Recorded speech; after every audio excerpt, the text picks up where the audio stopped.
once you pay the $6,000, $7,000 for a suit, how do you care for it? What are some recommendations that you give your clients on how to clean or preserve their suits? First of all, moths. Moths are the enemy of suits. They like to, lay their larvae and they eat through the suit. This is a problem. Can be in the British Isles anyway. I'm not so sure, but we had it in the States as well. We use cedar. It's with cedar wood in my closet in the States. Yeah, I remember getting actually now to think about it. Yes, it can be a real problem in spraying and that, and just making sure that no insects not get into your suits. Rotating your suits is very important. Don't wear the same suit every day, because you need to let the suit breathe. When it comes to laundering, people say, how often do you dry clean your suits? And I say, as little as possible. It's just like, if you had like a handmade, a woolen sweater or jumper, as we call them over here. Sweater, I think, is the term in the US. You'd be cautious about sticking that thing in the washing machine and it coming out, but on a hot wash or whatever, it might come out shrunk on you. So you'll be a little bit more delicate with it. Think the same thing about your bespoke suit. I mean, essentially a dry cleaner. And I found this out because one of my students was a dry cleaner. I really picked his brains on how dry cleaning worked. And essentially it's a large washing machine that you throw the suits into. And rather than putting in water, you put in chemicals that evaporate in contact with air. And they're rolled around in circles in this washing machine with all these chemicals in, and the chemicals are essentially acting like water when it's in the machine. And then they pull them out, hang them up and let them dry. And then essentially a presser comes along and tries to press the shape back into your suit. Like the shape that your tailor spent 50 hours trying to work into it by hand has now been washed out of it in chemicals, and now you're trying to press it in by a guy who's just like ironing it flat onto the table. I mean, like, I get it. We live we're of that generation where, you wear something once, you throw it into the washing machine, you wash it, you wear it again. That's what we have evolved into, over the past 100 years with, probably since the introduction of the washing machine. But your suit isn't the same. Your suit isn't the same as your shirt. Like as a tailor, I pressed my suits. Like if I want to I press it, I spot clean. A spot cleaning means I clean it with soap and water, like it stains on it. There are some guys who perspirate quite a lot, and like that gets into the suit. Luckily for me, I'm not a heavy sweater, so I've never really had that problem. But it is a problem for a lot of men, and I can understand why they would dry clean their garments as regularly as they do for that reason, because their sweat's getting into the linings, getting into the cloth, and they want to clean them out. That I can understand. But if that's not the issue, spot cleaning, regular pressing, you can ask your tailor, and some, like, not your made to measure guy at 600 quid, but you can ask your high-end tailor that if they even could recommend a good dry cleaner, because like dry cleaning is even like tailoring. I mean, you've got like West End dry cleaners who have been cleaning Savile Row suits for decades, and then you've got the guy down on the corner that will shorten your trousers for a $5 as well. So you got to decide as to what level of service, and then how often. I spot cleaning and pressing will press it. If you think about it, the cloth is wool, so whenever you blow steam through it, it releases all the smells and all the odors now that have essentially been drawn into and locked into the fiber when it's being worn, and they suddenly get released when all the steam comes out of it. And I've noticed that you even have classes on pressing, and that may really be a new topic for a lot of people. But in reality, how much of pressing, like how important is pressing the item? it's pressing is it's another skill. We have dedicated pressers in Savile Row, and a lot of these guys, they don't have the fancy Hoffman presses that you see in big factories, which in my opinion they totally kill a coat. I'm not going to tell you which factory it was, but when I was over in the US, I was taking a tour, and I'd been renting from this factory. I'd taken a tour of. They had some extra space.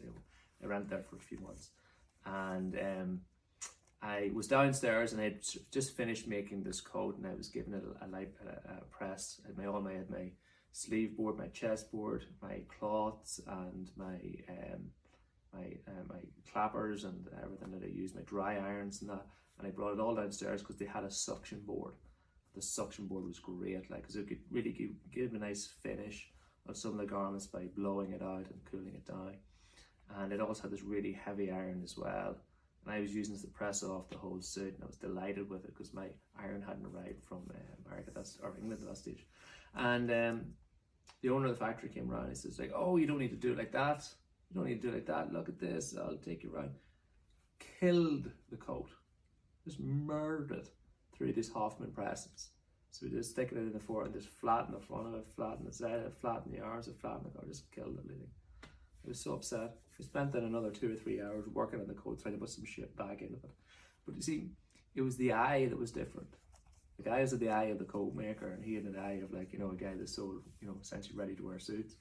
And so how important is it? I mean, yeah, it's really important. You don't fuck it up. So it's really important.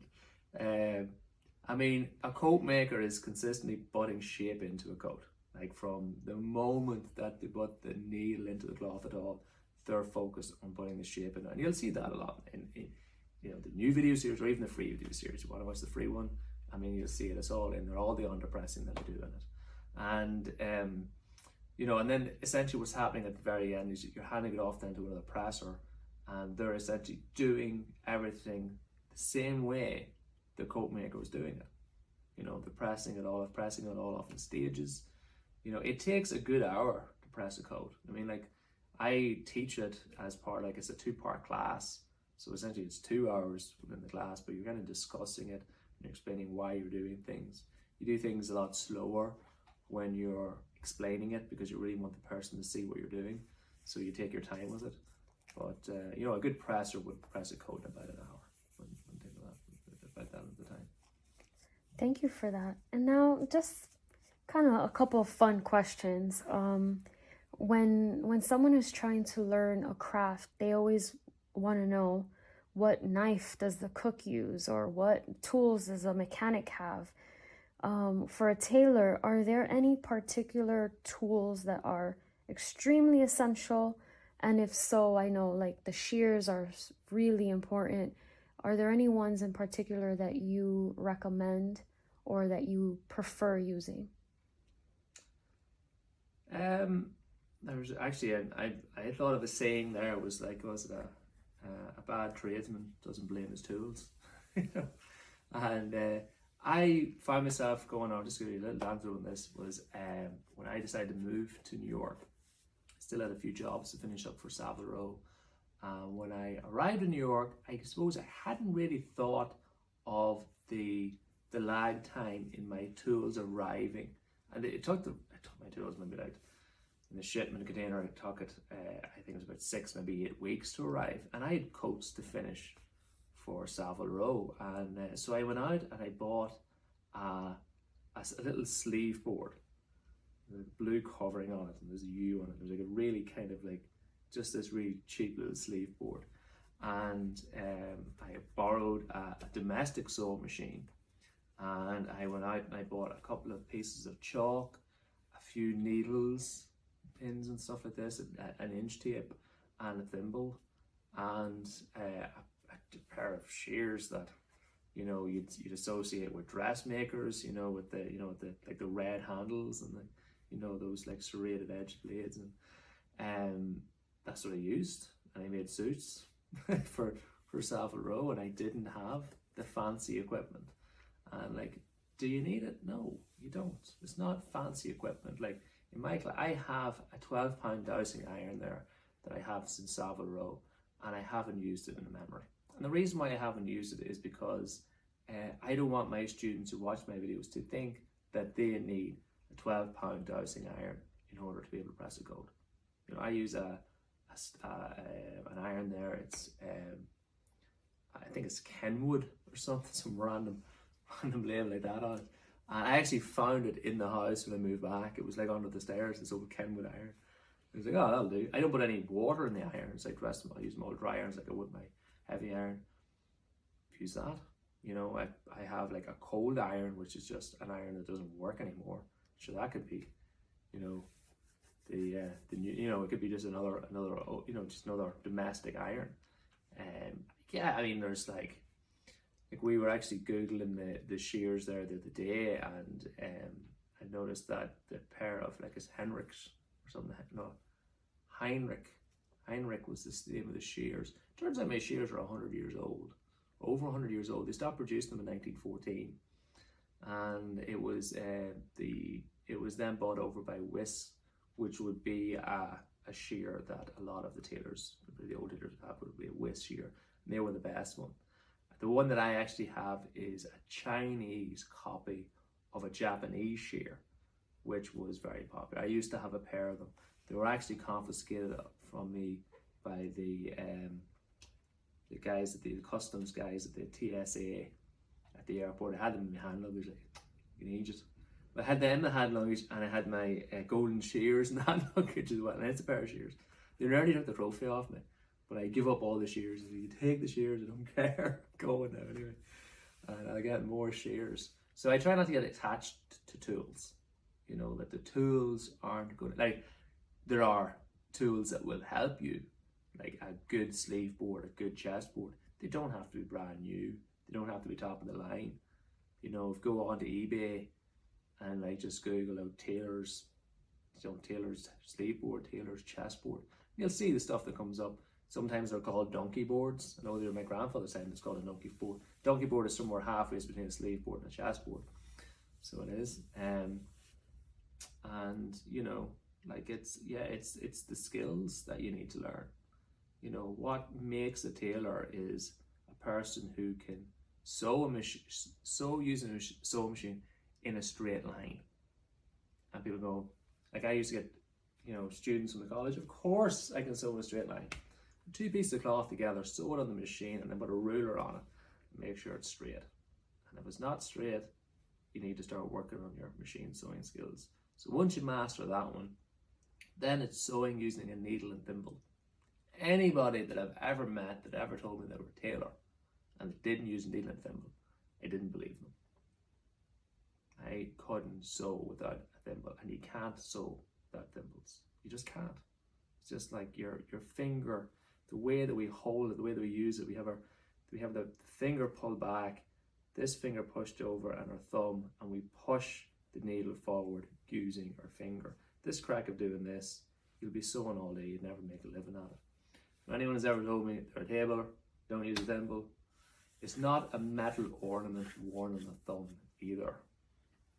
So it's not. That's another faux pas made by, I'll not mention names, but there's a particular book that I have, and in the glossary of it, so so-called archivist of Savile Row thought it was a metal ornament worn on the thumb. And so the most important tool that a tailor can have is a thimble. Absolutely. It's worn on the middle finger. You want to size correctly. You also need two of them. I'm a size 4 and a size 5. I'm a size 4 in the summer and a size 5 in the winter. And on particularly cold days, I can't find my size 5 because I'm an apprentice, Terry, who has the same size of thimble, the same size of finger as me. And my thimbles are always going missing particularly whenever he's around. It's you know, the thimble, you want something comfortable that's not going to slip off. It doesn't matter if it's not open-ended.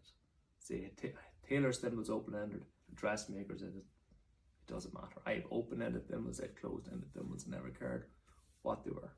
You know, as long as it's a good fit, you know, like that's good materials I suppose to work with. Thank you. That really clarifies a lot of ideas that people have about tools. And one final question, we see a lot of beautiful jackets and coats behind you, I notice some have 3 buttons on the sleeve and some have 4 buttons. Can you tell us why the difference? Yeah, sure. I mean, you can obviously put as many buttons on the sleeve as you want. When you're making something, you get to make that decision. Sometimes the customer makes it for you.